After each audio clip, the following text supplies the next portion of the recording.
60 വയസ്സ് കഴിഞ്ഞ ആളുകൾ കോമൺ ആയിട്ട് പറയുന്ന ഒരു ബുദ്ധിമുട്ടാണ് മുട്ടുവേദന അല്ലെങ്കിൽ മറ്റേതെങ്കിലും ജോയിൻസിൽ ഉണ്ടാവുന്ന വേദന. എന്നാൽ 60 വയസ്സ് കഴിഞ്ഞ ആളുകളിൽ മാത്രമാണോ നമ്മൾ ഈ വേദന കാണുന്നത്? അല്ല. ഇന്ന് നമ്മൾ ഏർലി സ്റ്റേജിലുള്ള ആളുകളിലും മുട്ടുവേദന കാണുന്നുണ്ട്. സ്റ്റെപ്പ് കയറാൻ ബുദ്ധിമുട്ട്, കുറച്ച് ദൂരം നടക്കാനൊന്നും ബുദ്ധിമുട്ട്, കാല് മടക്കാനും നിവർത്താനും ഒക്കെ ഉള്ള പ്രയാസങ്ങൾ നമ്മൾ ഒരുപാട് പേഷ്യൻസിൻ്റെ അടുത്ത് കേൾക്കുന്ന കോമൺ ആയിട്ടുള്ള കുറച്ച് സിംറ്റംസ് ആണ്. അപ്പോൾ മുട്ടുവേദന എന്ന് പറയുന്നത് യങ് ഏജിലുള്ള ആളുകളിലും കണ്ടുവരുന്നുണ്ട്. അപ്പോൾ നമ്മുടെ കോസുകൾ ചിലപ്പോൾ വ്യത്യസ്തമായിരിക്കാം, കാരണങ്ങൾ പലതും ആയിരിക്കാം. ഇപ്പോൾ പ്രായം എത്തിക്കഴിയുന്ന സമയത്ത് അല്ലെങ്കിൽ ഏജിങ് എന്ന് പറഞ്ഞൊരു സ്റ്റേജ് ആവുന്ന നമസ്കാരം, ഞാൻ ഡോക്ടർ ഭാഗ്യ, Q&B ഹെൽത്ത് കെയറിലെ ആയുർവേദ ഡോക്ടറാണ്. 60 വയസ്സ് കഴിഞ്ഞ ആളുകൾ കോമൺ ആയിട്ട് പറയുന്ന ഒരു ബുദ്ധിമുട്ടാണ് മുട്ടുവേദന അല്ലെങ്കിൽ മറ്റേതെങ്കിലും ജോയിൻസിൽ ഉണ്ടാവുന്ന വേദന. എന്നാൽ 60 വയസ്സ് കഴിഞ്ഞ ആളുകളിൽ മാത്രമാണോ നമ്മൾ ഈ വേദന കാണുന്നത്? അല്ല. ഇന്ന് നമ്മൾ ഏർലി സ്റ്റേജിലുള്ള ആളുകളിലും മുട്ടുവേദന കാണുന്നുണ്ട്. സ്റ്റെപ്പ് കയറാൻ ബുദ്ധിമുട്ട്, കുറച്ച് ദൂരം നടക്കാനൊന്നും ബുദ്ധിമുട്ട്, കാല് മടക്കാനും നിവർത്താനും ഒക്കെ ഉള്ള പ്രയാസങ്ങൾ നമ്മൾ ഒരുപാട് പേഷ്യൻസിൻ്റെ അടുത്ത് കേൾക്കുന്ന കോമൺ ആയിട്ടുള്ള കുറച്ച് സിംറ്റംസ് ആണ്. അപ്പോൾ മുട്ടുവേദന എന്ന് പറയുന്നത് യങ് ഏജിലുള്ള ആളുകളിലും കണ്ടുവരുന്നുണ്ട്. അപ്പോൾ നമ്മുടെ കോസുകൾ ചിലപ്പോൾ വ്യത്യസ്തമായിരിക്കാം, കാരണങ്ങൾ പലതും ആയിരിക്കാം. ഇപ്പോൾ പ്രായം എത്തിക്കഴിയുന്ന സമയത്ത് അല്ലെങ്കിൽ ഏജിങ് എന്ന് പറഞ്ഞൊരു സ്റ്റേജ് ആവുന്ന സമയത്ത് നമുക്കറിയാം നമ്മുടെ മുട്ടിന് ചുറ്റും കവർ ചെയ്തിരിക്കുന്ന കാർട്ടിലേജ് ഉണ്ട്. ഈ കാർട്ടിലേജിന് തേയ്മാനം സംഭവിക്കുകയും അതിൻ്റെ ഭാഗമായിട്ട് ജോയിൻറ്റുകൾ പരസ്പരം ഒരയുകയും ഇതിൻ്റെ ഭാഗമായിട്ട് മുട്ടുവേദന വരാനുള്ള അല്ലെങ്കിൽ ഒരു ഡീജനറേറ്റീവ് കോസസിൻ്റെ ഭാഗമായിട്ട് നമുക്ക് മുട്ടുവേദന വരാനുള്ള ചാൻസസ് വളരെയധികം കൂടുതലാണ്. എന്നാൽ അല്ലാതെ തന്നെ ഒരുപാട് കാരണങ്ങളുണ്ട്. ഇപ്പം വെയർ ആൻഡ് ടയർ എന്ന് പറയുന്ന കണ്ടീഷൻ മറ്റൊന്നാണ്. ഇപ്പം അത് കൂടുതൽ നമ്മളൊരു ഏജ് എത്തുന്ന സമയത്ത്. അതുപോലെ തന്നെ നമ്മുടെ റിപ്പീറ്റേറ്റീവ് യൂസ് എന്ന് പറയാം, അല്ലെങ്കിൽ നമ്മൾ ഡെയിലി ഇപ്പം നന്നായിട്ട് വർക്ക് ചെയ്യുന്ന വ്യക്തികൾ, അതായത് നമുക്ക് റെസ്റ്റ് ഇല്ലാതെ നമ്മൾ നടക്കുക അല്ലെങ്കിൽ മറ്റെന്തെങ്കിലും കാര്യങ്ങൾ ചെയ്യുക, എപ്പോഴും നമുക്ക് മൂവ്മെൻറ്റ്സ് തന്നെയാണ് നമ്മുടെ ജോലിയുടെ ഭാഗമെങ്കിൽ, അത്യാവശ്യം നമ്മൾ വെയിറ്റ് എടുത്തിട്ടുള്ള ജോലികളൊക്കെയാണ് ചെയ്യുന്നതെങ്കിൽ നമ്മുടെ മുട്ടിന് ആ ഒരു ഡീജനറേഷൻ നേരത്തെ ഒരു ഏർലി ഏജിൽ തന്നെ വരാനുള്ള ചാൻസസ് വളരെയധികം കൂടുതലാണ്. അതുപോലെ തന്നെയാണ് നമ്മുടെ മുട്ടിന് വരുന്ന ഇഞ്ചുറീസ്, പല മുറിവുകളും കാര്യങ്ങളൊക്കെ. അപ്പോൾ മുറിവുകളൊക്കെ പറ്റി കഴിഞ്ഞാൽ നമ്മുടെ മുട്ടിനെ കവർ ചെയ്തുകൊണ്ട് ബേഴ്സകളുണ്ട്. ഇപ്പോൾ ബേഴ്സൈറ്റിസ് പോലുള്ള കണ്ടീഷൻസ് അല്ലെങ്കിൽ ടെൻഡോൺ ഉണ്ട്.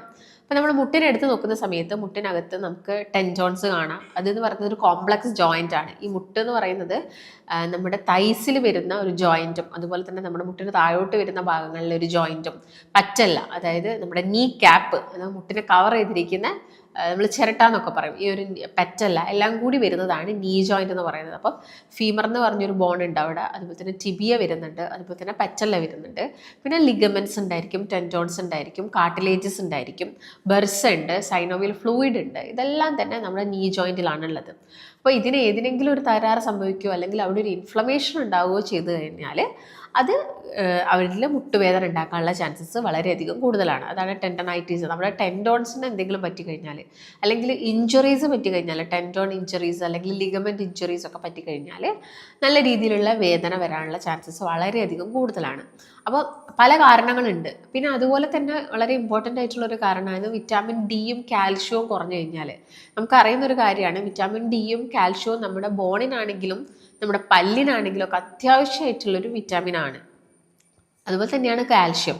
ഈ കാൽഷ്യത്തിനെ അബ്സോർബ് ചെയ്യാൻ വിറ്റാമിൻ ഡി വേണം. കാൽഷ്യത്തിനെ പോയിട്ട് ബോൺസിലും പല്ലിലൊക്കെ ഡെപ്പോസിറ്റ് ചെയ്യാനും വിറ്റാമിൻ ഡി അത്യാവശ്യമാണ്. അപ്പോൾ വിറ്റാമിൻ ഡി കുറഞ്ഞു കഴിഞ്ഞാലും യങ് ആയിട്ടുള്ള യുവാക്കളിലും നമ്മൾ കൂടുതലായിട്ട് എന്ത് കാണുന്നുണ്ട്? മുട്ടുവേദനയും മസിൽ പെയിനും മറ്റുള്ള ജോയിൻസിനൊക്കെ വേദനയൊക്കെ കാണുന്നുണ്ട്. അപ്പോൾ നമ്മൾ ഇതിന് ആദ്യം തന്നെ എന്ത് കാരണം കൊണ്ടാണ് ഇത് വരുന്നത് എന്ന് നോക്കണം. ഇപ്പോൾ ഏജിങ് എത്തിക്കഴിഞ്ഞു കഴിഞ്ഞാൽ നമ്മൾ ഒരുപാട് കാര്യങ്ങൾ ശ്രദ്ധിക്കേണ്ടതുണ്ട്. നമുക്ക് ഓവർ ആക്ടിവിറ്റീസ് ഒന്നും പിന്നെ പറ്റില്ല.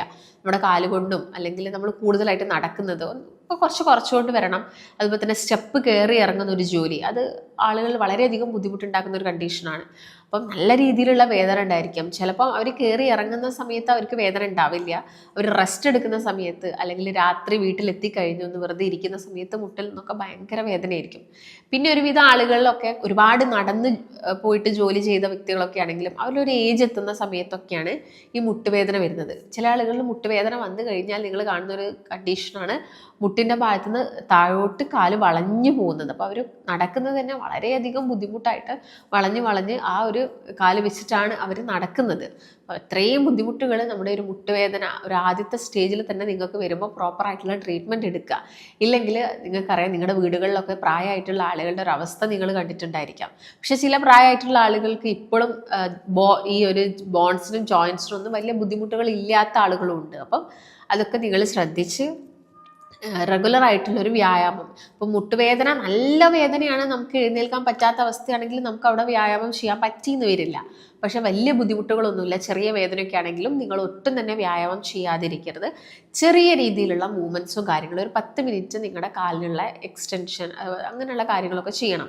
നമുക്ക് മുട്ടുവേദന വന്നു കഴിഞ്ഞാൽ ഈ കാല് നിവർത്താനും മടക്കാനൊക്കെ ആയിരിക്കാം ഭയങ്കര ബുദ്ധിമുട്ടുണ്ടായിരിക്കുക. ചില ആളുകൾക്ക് മുട്ടിൻ്റെ ഉള്ളിൽ നിന്ന് സൗണ്ട് കേൾക്കാം. നിങ്ങൾ നടന്നു പോകുന്ന സമയത്ത് കിടക്കിട എന്നുള്ളൊരു സൗണ്ട് നമുക്ക് മുട്ടിനുള്ളിൽ നിന്ന് കേൾക്കാം. അപ്പം അങ്ങനെയുള്ള പല കാര്യങ്ങളുമാണ് പല ആളുകളിലും കാണിക്കുന്നത്. അപ്പം ഇങ്ങനെയുള്ളവർ എന്തൊക്കെ കാര്യങ്ങൾ ശ്രദ്ധിക്കണം? അപ്പം നമുക്ക് അല്ലാതെ തന്നെ നമ്മൾ കടയിൽ നിന്ന് ഒരു നീ ക്യാപ്പ് വാങ്ങിയിട്ട് മുട്ടിനൊരു ബലം കിട്ടാൻ വേണ്ടിയിട്ട് ഇടാറുണ്ട്. അപ്പം അത് പരമാവധി നിങ്ങൾ ഒരുപാട് സമയം നടക്കുക, അങ്ങനെയുള്ള എന്തെങ്കിലും ജോലികളിലൊക്കെ ഏർപ്പെടുന്നുണ്ടെങ്കിൽ നിങ്ങൾ ആ ഒരു നീ ക്യാപ്പ് വാങ്ങിയിട്ട് യൂസ് ചെയ്യാൻ വേണ്ടിയിട്ട് പ്രത്യേകം ശ്രദ്ധിക്കണം. പിന്നെ വിറ്റാമിൻ ഡി റിച്ച് ആയിട്ടുള്ള ഫുഡുകൾ ഉൾപ്പെടുത്തണം. വിറ്റാമിൻ ഡി റിച്ച് എന്ന് പറയുമ്പോൾ പ്രായത്തിൽ കഴിയുന്ന സമയത്ത് പലരും ചെയ്യുന്ന ഒരു പ്രശ്നമുണ്ട്. ഒരു 35 അല്ലെങ്കിൽ ഒരു 40 ഏജ് ഒക്കെ ആവുന്ന സമയത്ത് പലരും പല നോൺ വെജും സ്റ്റോപ്പ് ചെയ്യും. ഇപ്പം റെഡ് മീറ്റ് ആയിക്കോട്ടെ, അത് നിങ്ങൾ അധികം കഴിക്കേണ്ട ഒരു ആവശ്യകതയില്ല. പക്ഷെ നമുക്ക് ലീൻ മീറ്റും മുട്ടയും മത്സ്യങ്ങളൊക്കെ നിങ്ങളൊരു 35 ഇയേഴ്സ് ഒരു ഏജൊക്കെ ആകുന്ന സമയത്ത് നിങ്ങൾ നന്നായിട്ട് കഴിച്ച് തുടങ്ങണം. അത് സ്റ്റോപ്പ് ചെയ്യേണ്ട ഒരു സമയമല്ല അത്. അപ്പോൾ യുവാക്കൾക്ക് മാത്രം കഴിക്കുക, അല്ലെങ്കിൽ അധികം പ്രായമില്ലാത്തവർ മാത്രമാണ് ഇത് കഴിക്കേണ്ടത് എന്നൊന്നുമില്ല. ഒരു പ്രായം എത്തുന്ന സമയത്തും നമ്മൾ ഇങ്ങനെയുള്ള കാര്യങ്ങൾ കഴിച്ചിരിക്കണം. കാൽഷ്യം റിച്ച് ആയിട്ടുള്ള ഫുഡുകൾ മാക്സിമം എടുക്കാൻ വേണ്ടിയിട്ട് ശ്രദ്ധിക്കണം. അപ്പോൾ എള്ള്, നിലക്കടല, നട്ട്സുകൾ ഒക്കെ നിങ്ങളുടെ ഭക്ഷണത്തിൽ ഉൾപ്പെടുത്തുക. പാല് കുടിക്കുന്നത് നല്ലതാണ്. പിന്നെ കുറച്ച് ആളുകൾക്ക് ഒരു ഏജ് എത്തുന്ന സമയത്ത് പാലെടുക്കുമ്പം ചെറിയൊരു കഫത്തിൻ്റെ ബുദ്ധിമുട്ട് അവരിൽ കാണിക്കാറുണ്ട്. അപ്പം അത്തരം ആളുകളൊക്കെ ആണെങ്കിൽ ചെറിയൊരു അളവിൽ കുറച്ച് വെള്ളം കൂടി മിക്സ് ചെയ്തിട്ട് ഒരു ഈക്വൽ എമൗണ്ട് ആക്കിയിട്ട് എല്ലാ ദിവസവും എടുക്കുന്നുണ്ടെങ്കിലും ചെറിയ രീതിയിൽ നമ്മുടെ ബോഡിയിലോട്ട് എന്ത് ചെയ്യും, ഈ ഒരു വിറ്റാമിൻ ഡിയും കാൽഷ്യം ഒക്കെ കിട്ടും. അപ്പം നിങ്ങൾ ഈ രീതിയിലുള്ള ഫുഡുകൾ കഴിക്കണം. അതിൻ്റെ കൂടെ തന്നെ ചെറിയ വ്യായാമങ്ങളും കൂടി പ്രാക്ടീസ് ചെയ്യണം. അപ്പോൾ വിറ്റാമിൻ ഡി കിട്ടണമെങ്കിൽ സൺലൈറ്റ് നല്ലൊരു സോഴ്സാണ്. അപ്പോൾ സൺലൈറ്റിൻ്റെ ആ ഒരു സാന്നിധ്യം നിങ്ങൾക്ക് കിട്ടണം. അപ്പോൾ അതിന് ഒരു 10 മണിക്ക് 2 മണിക്കുള്ള വെയിൽ കൊള്ളുക, കൈകാലുകളിൽ നന്നായിട്ട് കൊള്ളിക്കുക. അതുപോലെ തന്നെ ഞാൻ പറഞ്ഞ ഭക്ഷണങ്ങൾ കഴിക്കുക.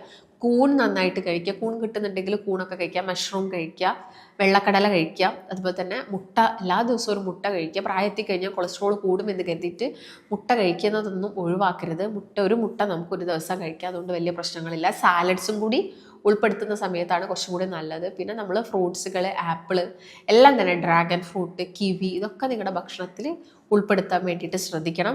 പിന്നെ പ്രായത്തിൽ കഴിയുന്ന സമയത്ത് നിങ്ങളുടെ കാലുകളിൽ ഞാൻ പറഞ്ഞല്ലോ, കൂടുതൽ നമുക്ക് ജോലികൾ എടുക്കാൻ ബുദ്ധിമുട്ടുണ്ടായിരിക്കാം. വീട്ടു ജോലികളൊക്കെ ഒരുപാട് സമയം എടുക്കുക എന്ന് പറയുമ്പോൾ നമ്മുടെ മുട്ടിന് ഓവറായിട്ടുള്ളൊരു പണി കൊടുക്കുകയാണ് നമ്മൾ. അപ്പോൾ അങ്ങനെയുള്ള കാര്യങ്ങളൊക്കെ ഒന്ന് കുറച്ച് വന്നിട്ട് മിനിമലായിട്ടുള്ള ജോലികളൊക്കെ ചെയ്യുക. അതുപോലെ തന്നെ മാക്സിമം റെസ്റ്റ് എടുക്കുക. ഒരു മസാജ് കാലിന് കൊടുക്കുക.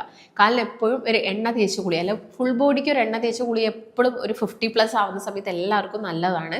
അപ്പോൾ നിങ്ങൾക്ക് കാലുവേദനയും മുട്ടുവേദനയൊക്കെ ഉണ്ടെങ്കിലും നിങ്ങൾ എന്ത് ചെയ്യുക, നിങ്ങൾക്ക് മുട്ടുവേദന അല്ലെങ്കിൽ ഉള്ളിൽ വന്ന തേയ്മാനം മാറ്റിയെടുക്കാൻ ഒരിക്കലും ഒരു മസാജിലൂടെ നടക്കില്ല. പക്ഷേ ഇനിയും നമ്മുടെ മുട്ടിന് കുറച്ചും കൂടി ഒരു സ്റ്റെബിലിറ്റിയും കാര്യങ്ങളൊക്കെ കിട്ടാൻ വേണ്ടിയിട്ടാണ് ചെറിയൊരു മസാജ്, ഒരു ഓയിൽ മസാജ്, ഒരു ജസ്റ്റ് ഒന്ന് ഡബിൾ ബോയിൽ ചെയ്തിട്ടുള്ള ഓയിൽ ഉപയോഗിച്ചിട്ട് നിങ്ങൾക്ക് ഏത് ഓയിലാണോ അല്ലെങ്കിൽ ഒരു ഡോക്ടറിൻ്റെ നിർദ്ദേശപ്രകാരം ഒരു ഓയിൽ സെലക്ട് ചെയ്തിട്ട് നന്നായിട്ട് എല്ലാ ദിവസവും കാല്, കൈകൾക്ക്, ജോയിൻസിനൊക്കെ മസാജ് ചെയ്താൽ നമുക്ക് കുറച്ചും കൂടി ഒരു ബലം കിട്ടും. അതുപോലെ തന്നെ കുറച്ചും കൂടി ഒന്ന് സ്ട്രോങ് ആയിട്ട് നിൽക്കാനൊക്കെ സാധിക്കും. നമ്മുടെ സ്കിന്നിനാണെങ്കിലും അതെപ്പോഴും നല്ലതാണ്. അപ്പോൾ അതും കൂടി എന്ത് ചെയ്യണം, നിങ്ങളൊന്ന് പ്രാക്ടീസ് ചെയ്യണം. അപ്പോൾ നിങ്ങൾക്ക് നല്ല സഹിക്കാൻ പറ്റാത്ത മുട്ടുവേദനയൊക്കെ ആയിട്ട് ഒരുപാട് കാലമായിട്ടുള്ള വ്യക്തികളൊക്കെ ആണെങ്കിൽ നമുക്ക് പ്രോപ്പറായിട്ടുള്ള ട്രീറ്റ്മെൻറ്റും കാര്യങ്ങളൊക്കെ എടുക്കാവുന്നതാണ്. നിങ്ങൾ റെസ്റ്റ് എടുക്കുകയും കൂടി വേണം. അപ്പം നിങ്ങൾക്ക് കൺസൾട്ടേഷൻ അത്യാവശ്യമായിട്ടുണ്ടെങ്കിൽ താഴെ കാണുന്ന നമ്പറിൽ കോൺടാക്റ്റ് ചെയ്യാം. മറ്റൊരു നല്ല ഹെൽത്ത് ടോപ്പിക്കുമായിട്ട് വീണ്ടും കാണാം. നന്ദി.